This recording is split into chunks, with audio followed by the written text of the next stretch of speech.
A'udzubillahi minasyaitonirrajim. Bismillahirrahmanirrahim. Assalamualaikum warahmatullahi wabarakatuh. Waalaikumsalam warahmatullahi wabarakatuh. Bismillah, alhamdulillah, wassalatu wassalamu ala sayyidina Rasulillah Muhammad ibn Abdullah wa ala alihi wa ashabihi wa mawalah. Asyhadu an la ilaha illallah khaliqul ibadah wa asyhadu anna Muhammadan abduhu wa rasuluhu la nabiyya ba'da. Allahumma shalli ala sayyidina Muhammad wa ala ali sayyidina Muhammad.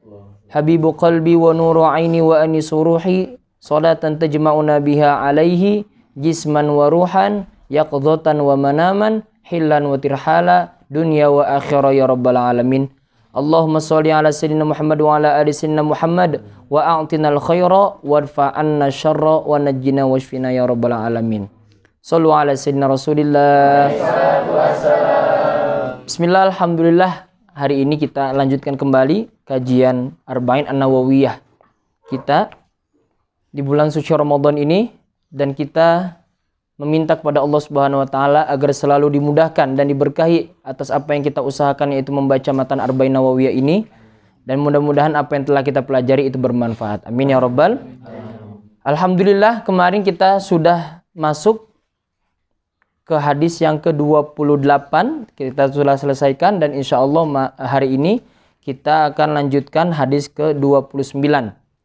Rencana kita, prediksi kita, kali ini kita akan hatamkan insya Allah di malam hari kitab Arba'in An-Nawawiyah ini. Jadi ada dua majlis di sore hari dan nanti majlis di malam hari setelah tarawih. Maka hari ini, yaitu sore ini, insya Allah kita akan baca sebanyak 6 atau 7 hadis.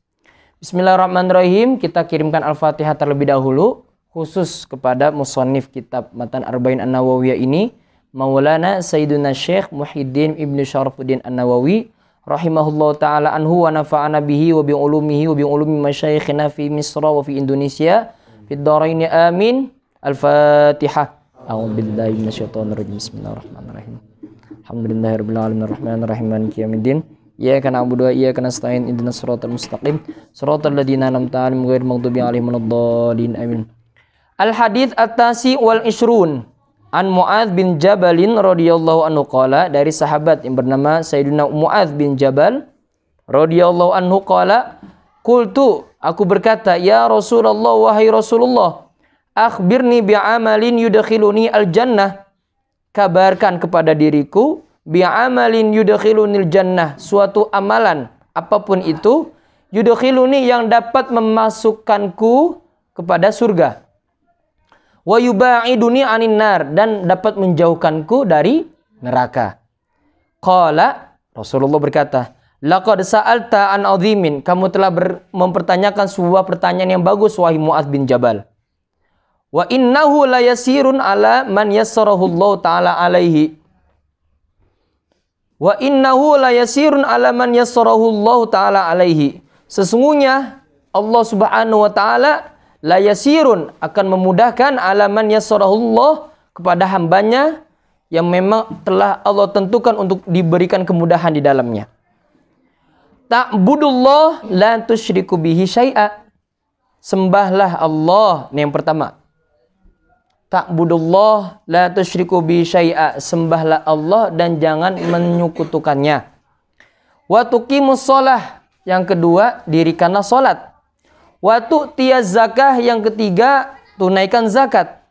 Wa tasum Ramadan, keempat, berpuasa di bulan Ramadan. Wa tahujjul baita, yang kelima, berhaji ke Baitullah.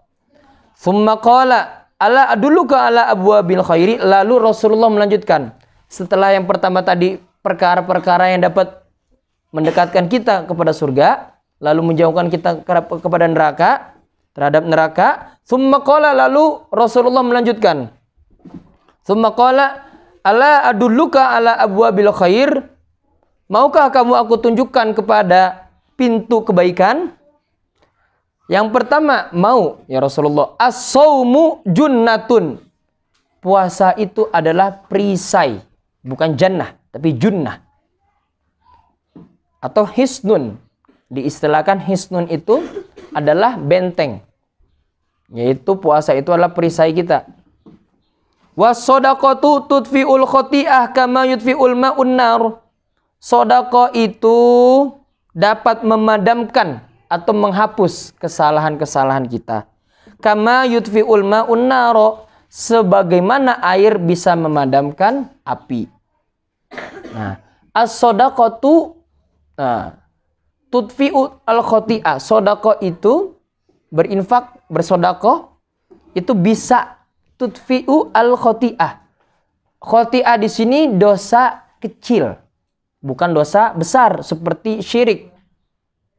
Innallaha la yaghfiru an yushraka bihi wa yaghfiru ma duna dzalika liman yasha.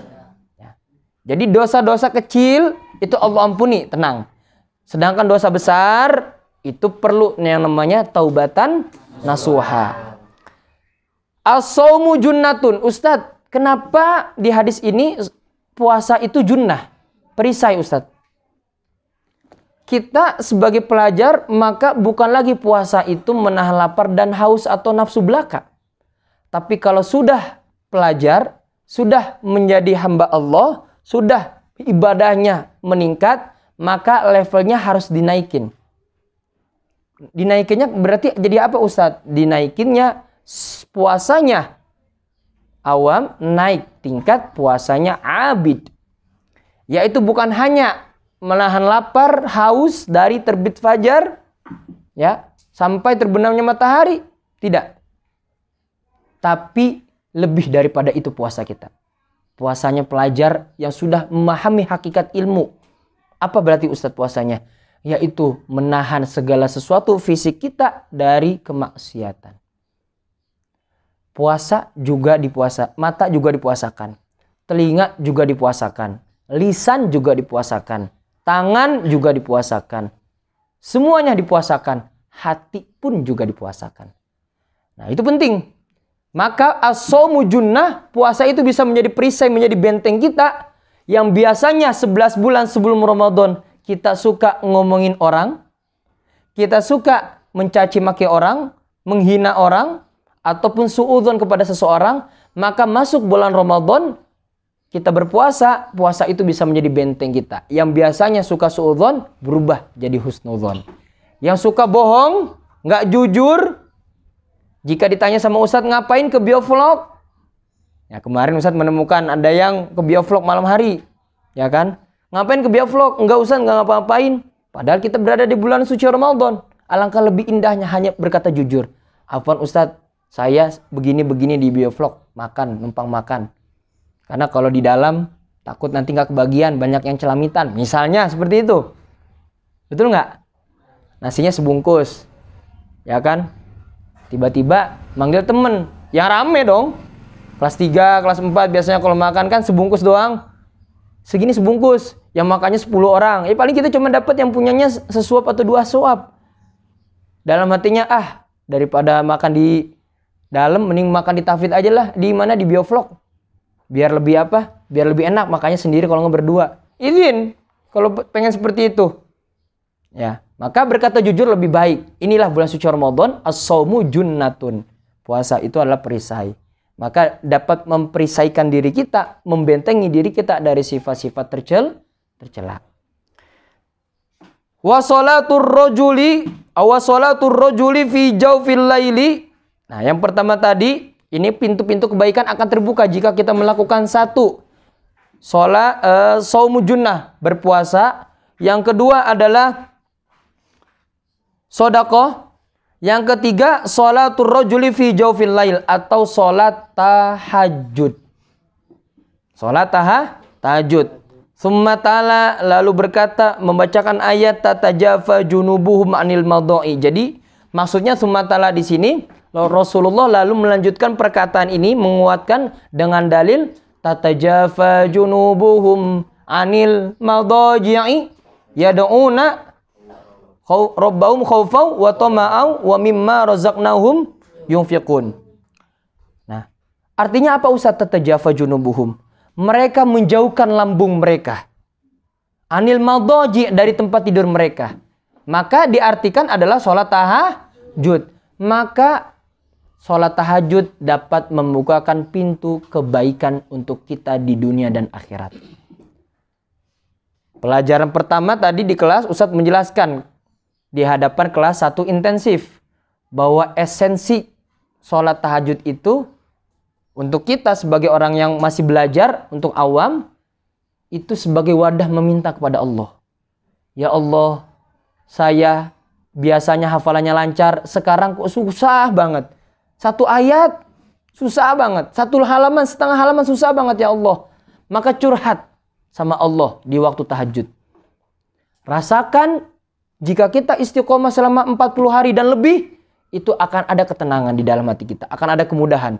Kenapa? Karena di sini sholat tahajud masuk kategori apa?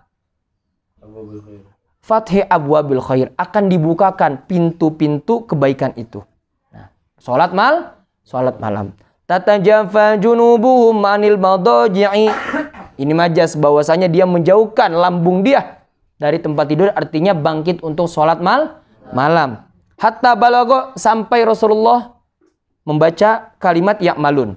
Thumma qala ala ukhbiruka birasil amri wa umudihi wa dhurwati sanamihi.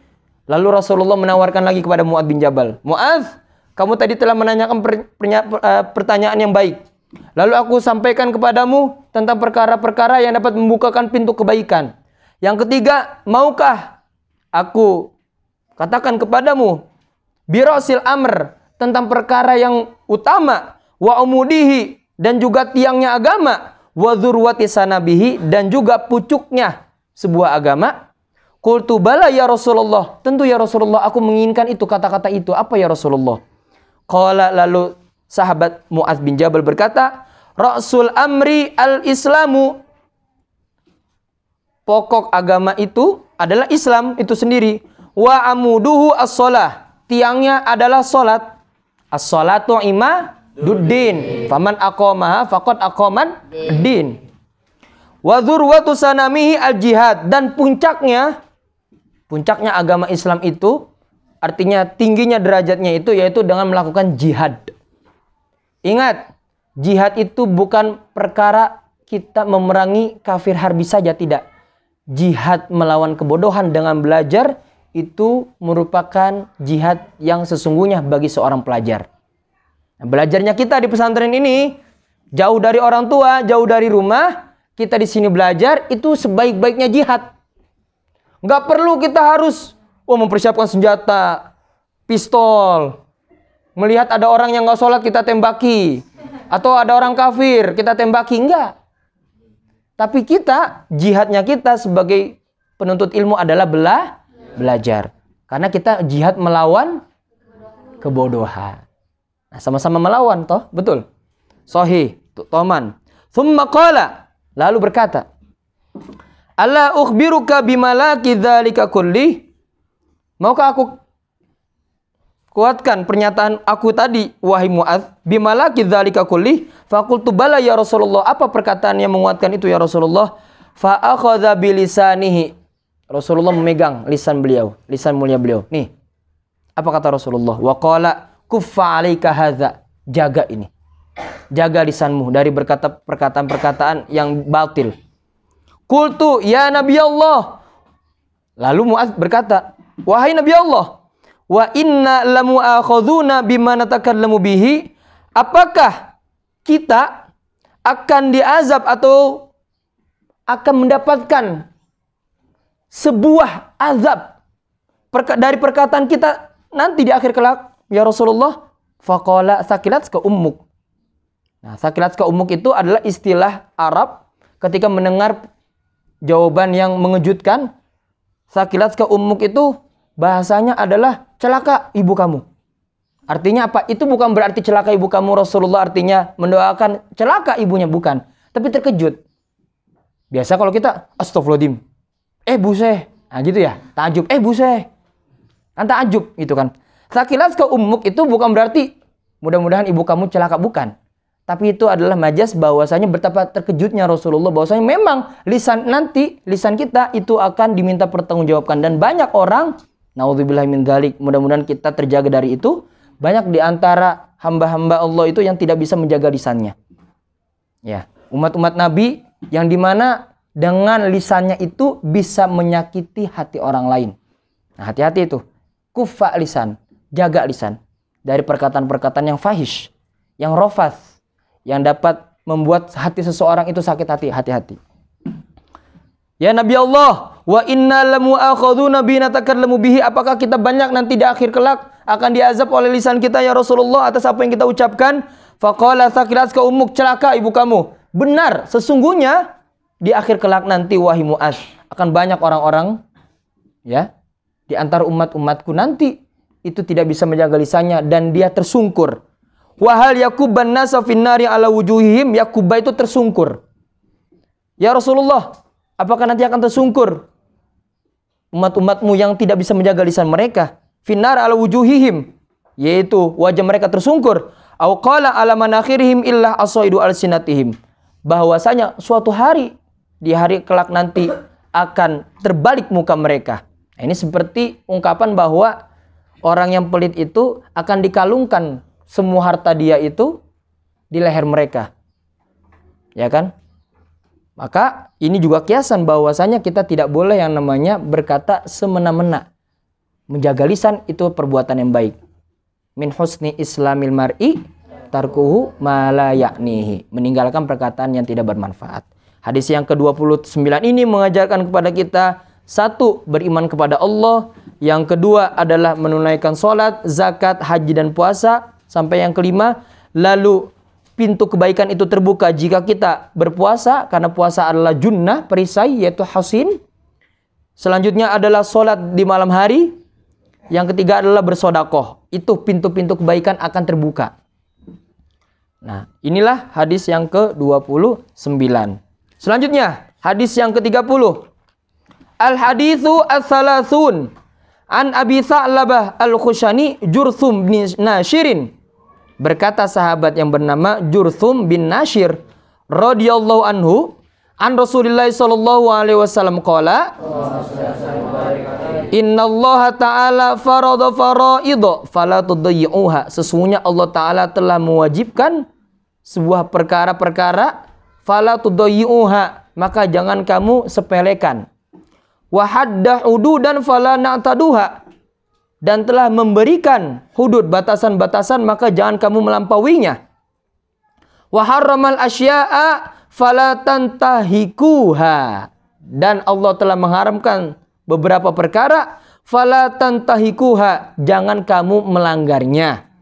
Wa sakata an asya'a rahmatan lakum ghairu nisyanin fala tabhatsu anha. Haditsun hasanun rawahu ad-Daruqutni wa ghairuhu. Hadis ke-30 ini menegaskan kepada kita bahwa perintah Allah wajib kita jalani, larangan Allah wajib kita jauhi. Maka jika batasan-batasan itu telah Allah tetapkan di syariatnya, di dalam agamanya itu agama Islam, maka jangan sampai kita melewati batas. Innallaha la yuhibbul mu'tadin. Itu makna ijmal dari hadis yang ke-30. Selanjutnya, al-hadits al-hadi wa thalathun, hadis yang ke-31.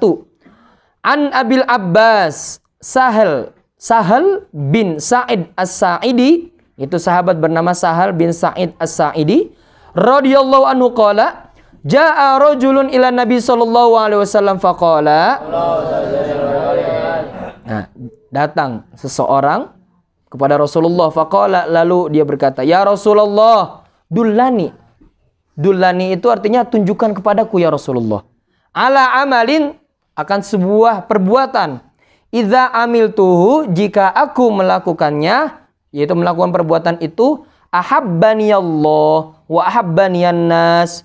Allah cinta kepadaku dan manusia lainnya cinta kepadaku. Faqala, apa kata Rasulullah? Izhad fid dunya yuhibbukallah. Berlaku zuhudlah kalian di dunia, yuhibbukallah, yuhibbakallah, maka Allah akan menyukaimu. Wazhad fima indan nas, berlaku zuhudlah kamu terhadap sesamamu, yuhibbakan nas, maka manusia akan cinta juga kepada dirimu.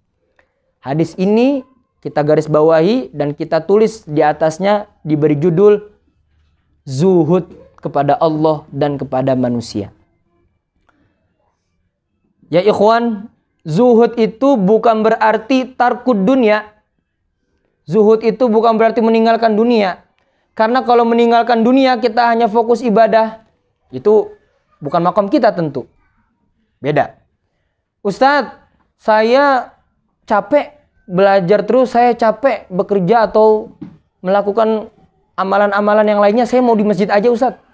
Saya mau ngamalin perkataan antum, katanya zikir sebanyak 1457. Ya kan, la ilaha illallah, subhanallah 1457, Allahu akbar 1457. Saya nggak mau sekolah lagi, saya maunya zikir aja Ustadz. Nggak mau saya kerja, nggak mau saya nyari uang, saya zikir aja. Saya yakin rezeki itu pasti Allah yang atur. Betul atau tidak itu? Hah? Betul atau tidak? Kalau makom kita wali beda urusannya. Tapi makom kita masih makom yang ya Allah sangat standar. Maka harus akhdhu bil asbab. Apa akhdhu bil asbab itu? Yaitu mengambil, memperoleh sebab itu. Apa? Ingin mendapatkan rezeki, maka bekerja. Di sini izzah di dunia bukan berarti zuhud itu tarkud dunia. Zuhud itu diistilahkan adalah ij'alid dunya fi yadika la fi qalbika. Jadikan zuhud itu atau dunia itu fi yadika. Dunia itu di tanganmu, di genggamanmu. La taj'alid dunya fi qalbika. Karena kalau menjadikan dunia di hati, itu rasanya kalau kita nggak ngedapetin apa yang kita inginkan, itu sakit hati. Betul? Misalnya nih banyak. Ketika kita ingin menginginkan barang, kita kejar mati-matian. Uang kita kejar mati-matian. Lupa berdoa kepada Allah. Lupa berdoa kepada Allah. Fokus hanya untuk bekerja dan sebagainya. Maka esensinya dia telah mengambil akhdhu bil asbab secara berlebihan, tapi tidak tawakal kepada Allah. Nah, irtah nafsak itu artinya tenangkan dirimu itu kepada Allah.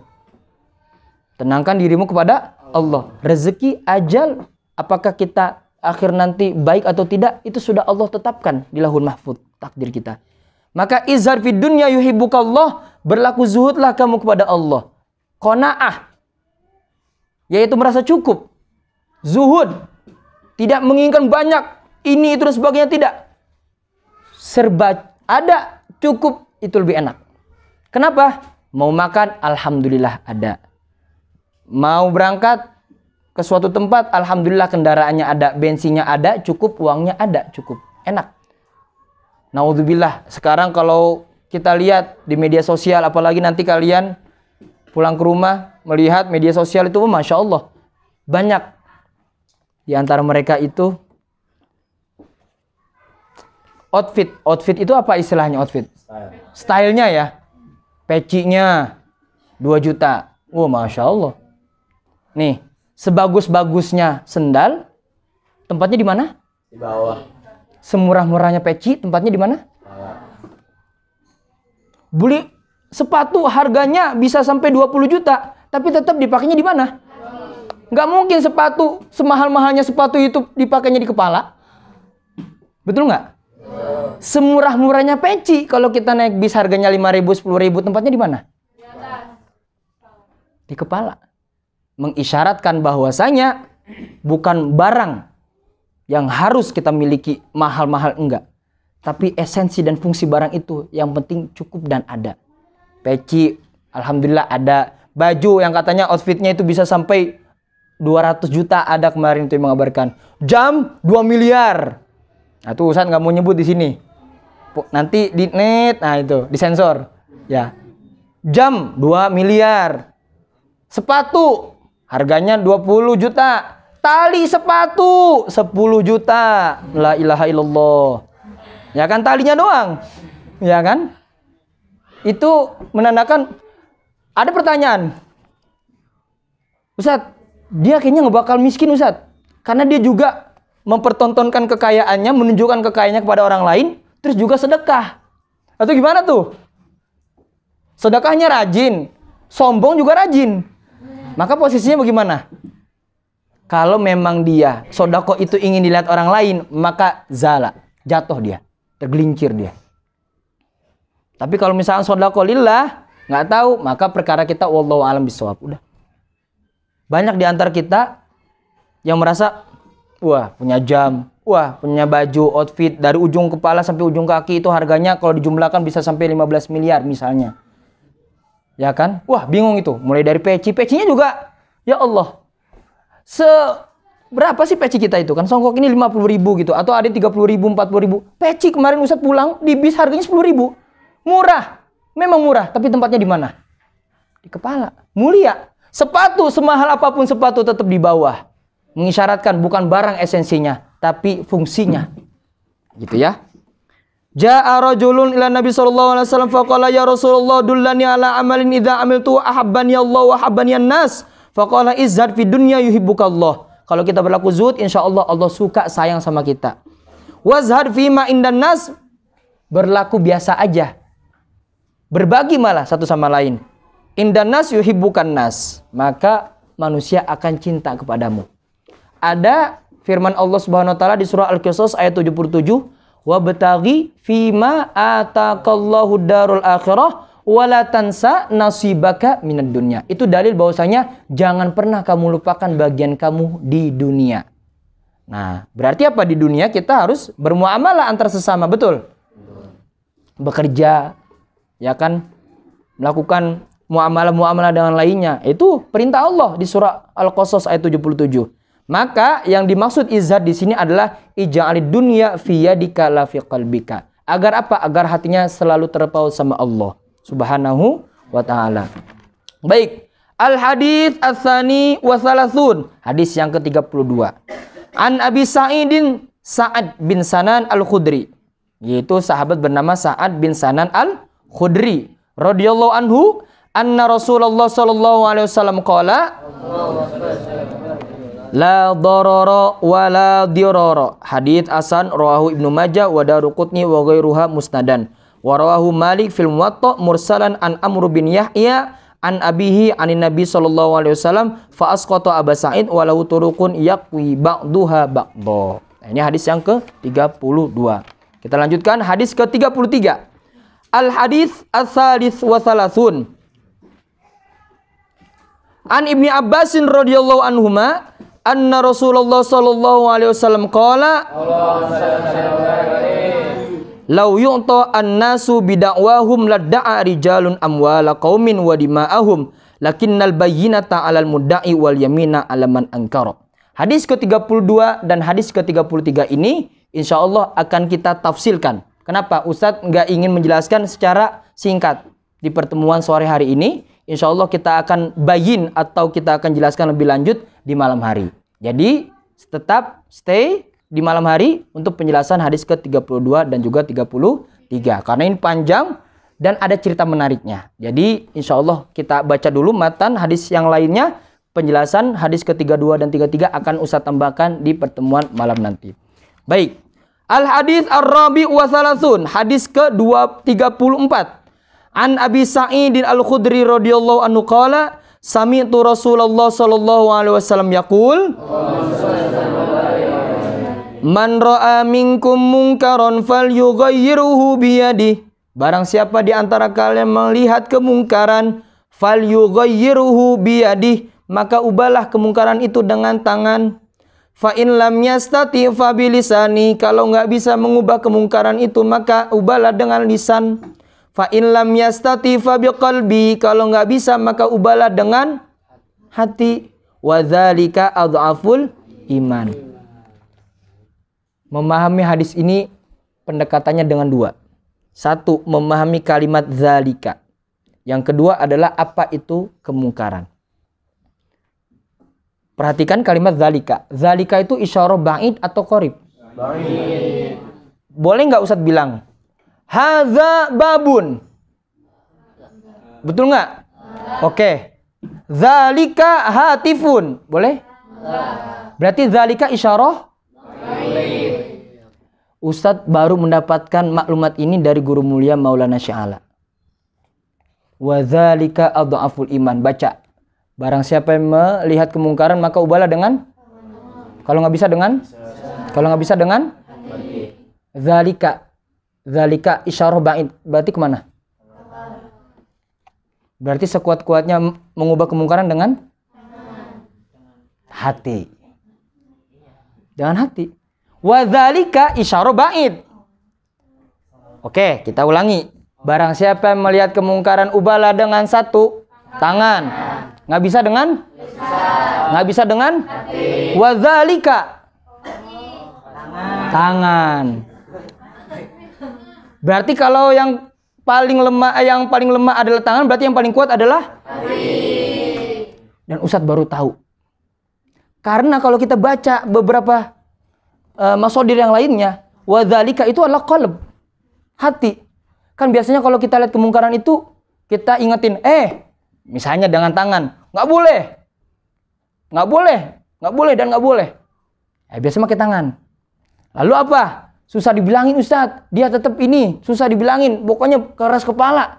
Maka dengan apa? Dengan lisan. Kamu nggak boleh begitu, nasihatin. Heart to heart, hati ke hati. Habis itu apa? Nggak bisa juga. Ya udah dah, saya doain aja dah. Nah biasanya kan gitu.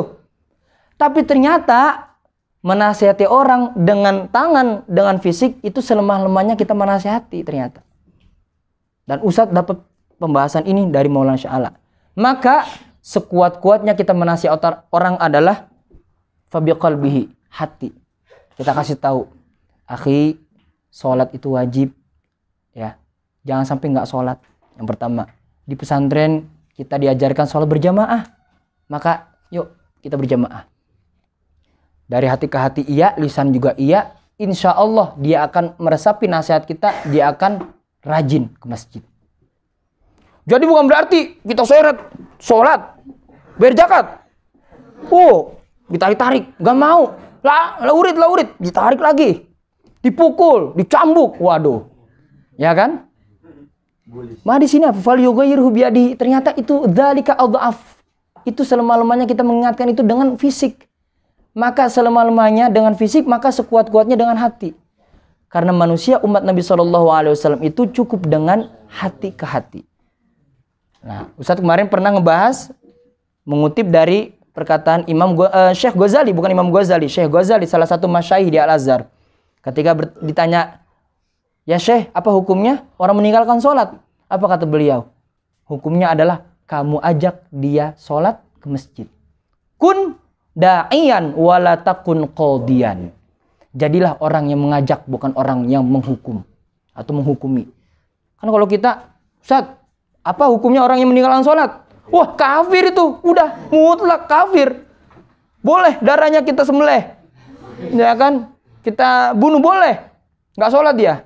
Dia nggak tahu esensinya apa. Hukum meninggalkan sholat itu kan ada dua. Kalau misalnya dia memang jahid itu artinya mengingkari, ingkar dengan sholat itu, artinya dia berdakwah kepada orang lain, memberitahu kepada orang lain, weh jangan sholat itu nggak ada di dalam rukun Islam, maka dia jatuhnya kafir. Tapi kalau dia ghafil, malas, maka nubari amruhu ilallah. Udah, kita ajak aja, iya sholat, nggak mau, ya sudah, kelas. Guru kita selama usaha santri di Darul Ulum, yaitu Ustadz Ujang pernah, dan Ustadz masih ingat sampai saat ini, ketika perpulangan, ini biasanya suka dikasih dakwah ini atau pesan ini kepada kita santri beliau, yaitu Ustadz Ujang, hafidhahullah ta'ala anhu. Ketika pulang nanti kita sholat, Allahu Akbar, azan. Lalu kita siap-siap. Kita lihat ayah kita, ibu kita masih nonton TV, masih nonton Indosiar, ya kan? Ya atau film lah, gitu misalkan gitu ya. Apalagi siang hari itu. Kita sebagai anak yang di pesantren, bagaimana cara ngajaknya? Apakah kita ambil remote, kita matiin TV, stop, time's over, wahai father and mother, please go to mosque, ya kan? Ayo kan? 1, 2, 3, apa jadi mudabir di rumahnya? Enggak. Maka cara berdakwanya apa? Kita pakai sarung yang cowok, ya, kita pakai koko, sholat ke masjid, udah. Ketika kita buka pintu dan tutup pintu, pasti orang tua kita lihat, ya Allah mah, anak kita rajin mah. Malu rasanya, papa kalau misalkan nggak sholat juga, udah sholat. Itu cara dakwahnya. Gak mesti kita matiin, ambil remote, matiin plug, time's over, go to mosque. Enggak.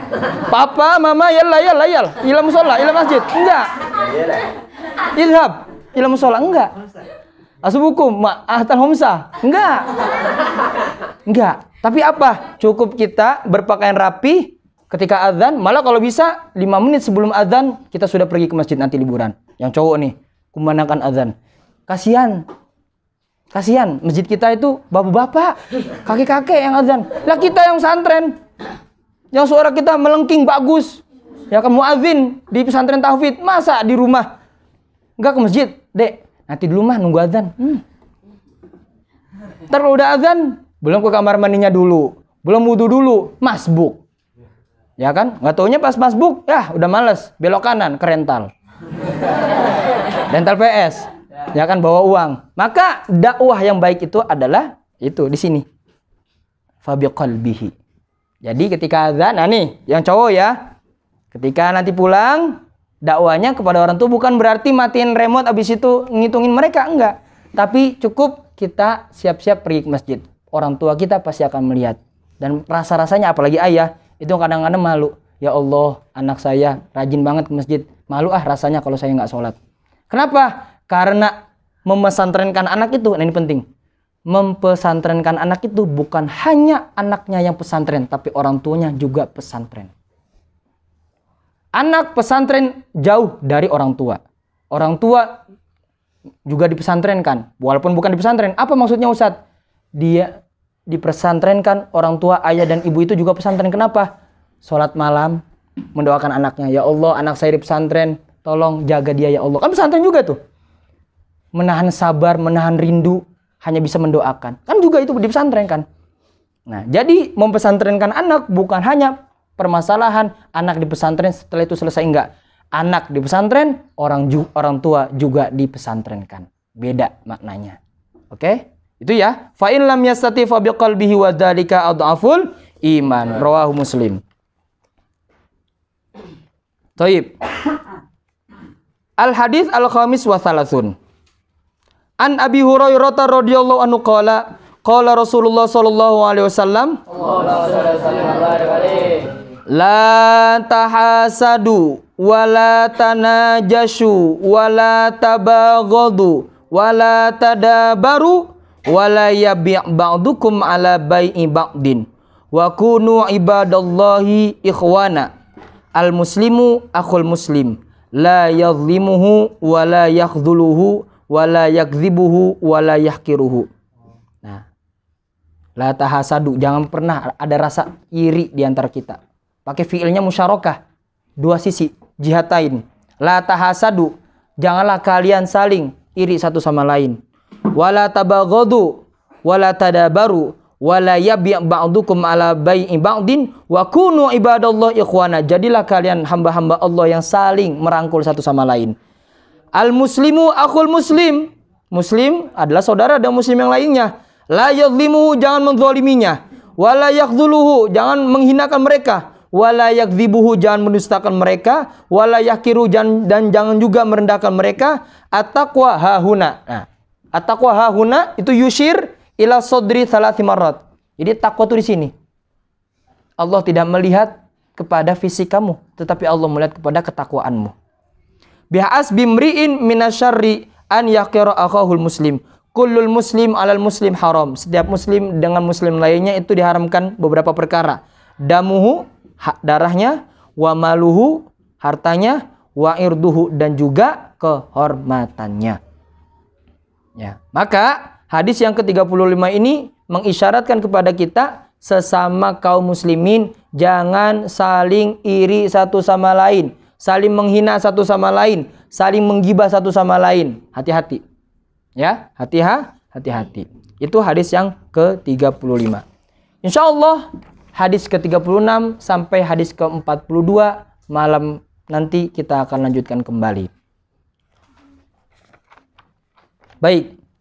Sebelum Ustadz tutup, izinkan Ustadz ingin menceritakan seorang waliyah. Ya, ini terkenal ini. Yaitu Robiatul Adawiyah. Ini masyhur cerita ini. Tapi Ustadz tidak ingin jelaskan panjang lebar. Hanya Ustadz ambil poin kenapa hasil pembelajaran dan murojaah Ustadz kepada kawan-kawan kelas 5 tadi. Tentang Robiatul Adawiyah. Rabi'atul Adawiyah itu memiliki ayah bernama Ismail. Memiliki nama ayah atau memiliki ayah bernama Ismail. Rabi'atul Adawiyah. Beliau ini seorang wali dari perempuan yang sangat masyhur ketika itu dijuluki Zahidah. Itu zuhud. Ingat zuhud itu apa? Ija'alid dunya fi yadika la fi qalbika. Jadi dunia itu tunduk kepada Rabi'atul Adawiyah. Suatu ketika ada sahabatnya bernama Sufyan Ats-Tsauri radhiyallahu anhu. Itu suka bertanya kepada Rabi'atul Adawiyah, konsultasi. Wahai Rabi'ah, pengen tanya kepada kamu. Apa, Sufyan? Hakikat keimanan kamu itu apa sih? Hakikat keimanan kamu itu apa sih? Kata Sufyan. Aku melihat kamu ibadah tuh benar-benar getol. Benar-benar istiqomah. Rajin. Apa sih hakikat keimanan kamu, wahai Rabi'ah?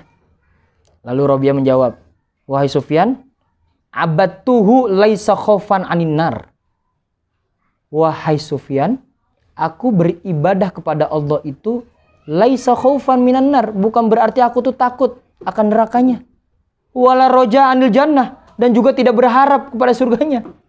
Tuh.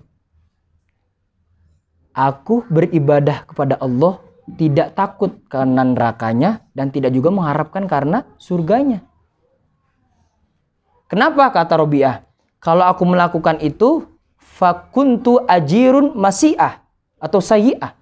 Kalau aku melakukan perkara seperti itu, maka sama halnya aku memperjualkan ibadahku kepada Allah. Dan aku merasa itu perdagangan yang tidak elok, tidak baik. Ya Allah, aku udah sholat, alhamdulillah, surga ya. Balasannya surga ya. Jangan jauhin aku dari surga dan jangan dekatkan aku dengan neraka ya, ya Allah. Kan kayak gitu ya bahasanya. Secara bahasa. Kita sholat supaya masuk surga. Enggak. Supaya masuk berarti bukan karena Allah. Supaya masuk. Tapi Rabi'atul Adawiyah apa? Abadtuhu laisa khaufan anin nar wala roja'an anil jannah.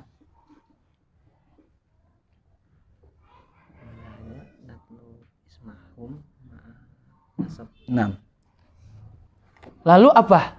Lakin abadtuhu hubban ilaihi wa syauqan ilaihi. Wah, dahsyat ini. Wahai Sufyan, hakikat keimananku itu aku beribadah kepada Allah bukan karena aku takut nerakanya atau menginginkan surganya, tapi karena aku hubban lahu wa syauqan ilaihi.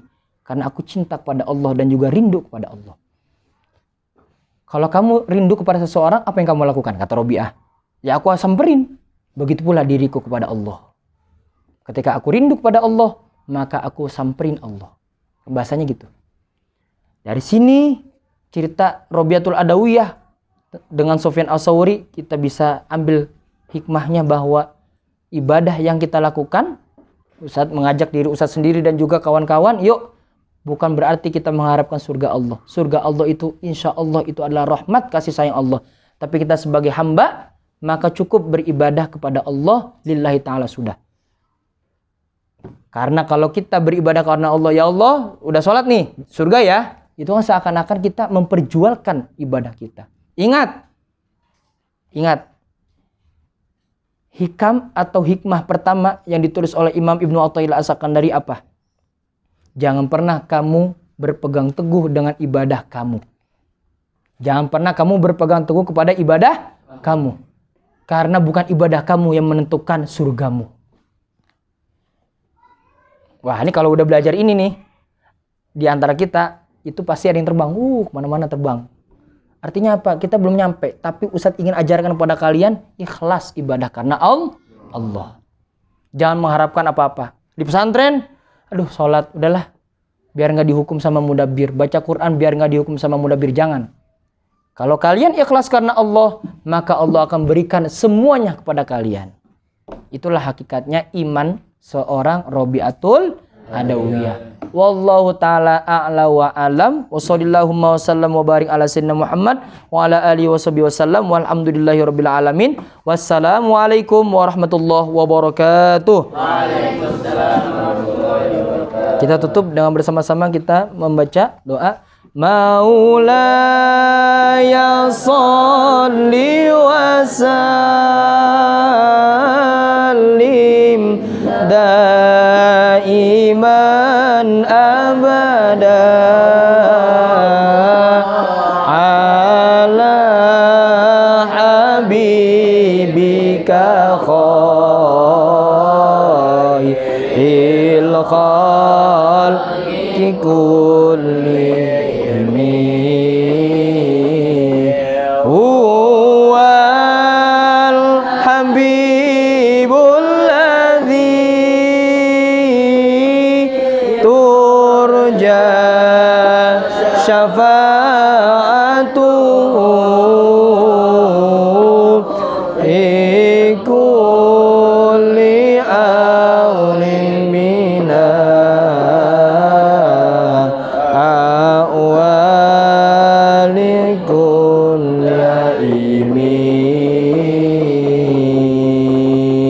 Subhanakallahumma wa bihamdika asyhadu an la ilaha illa anta astaghfiruka wa atubu ilaik. Wassalamualaikum warahmatullahi wabarakatuh.